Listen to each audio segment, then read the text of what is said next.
Здравейте хора, нещо оценявам храни с братовчетка. Пак ли снимаш малко? Пускаме ефекта обаче от начало, защото е обърнал. Да. Така, давай.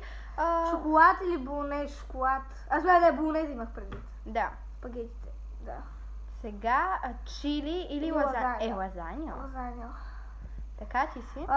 Друмер, смисъл джунер или друмер или гофрета, смисъл джунер или гофрета, джунер. Да. Хот-дог или бисквитки? Аз съм за това.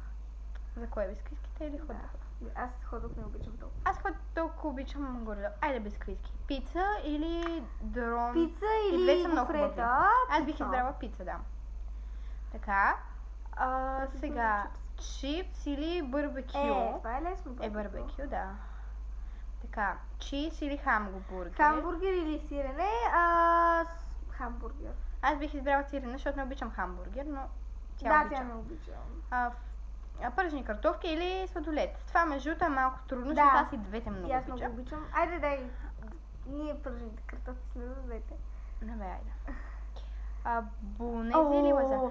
Те сега почват така едно на едно. Виждаш ли? Това е много трудно, аз ги обичам и двете много. Да. Айде лазаня. Лазаня, аз съм за лазаня. Защото е малко по-хубаво. Дюнер или дюнер, да. И да, бисквитки. Пица или барбекю? Аз много обичам барбекю и пица много обичам. И да, айде така, по което се падне. Какво се падне? Барбекюто. Добре, хамбургер или пържени картофки? Пържени картофки. Лазаня или дюнер? Дюнер. Добре. Барбекю или пържени картофки? Айде барбекю. Барбекю. И тук идва трудно. Дюнер е много ясно, бе, какво е трудното? Но барбекюто е много хубаво. Победителя е барбекю, дами и господа!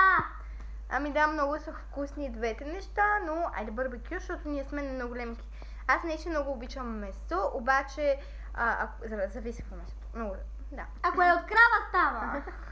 Добре хора, чао и се абонирайте за още такива видеа. И харесайте видеото. Това е задължително. Иначе ще ви разструва. Айде, чао!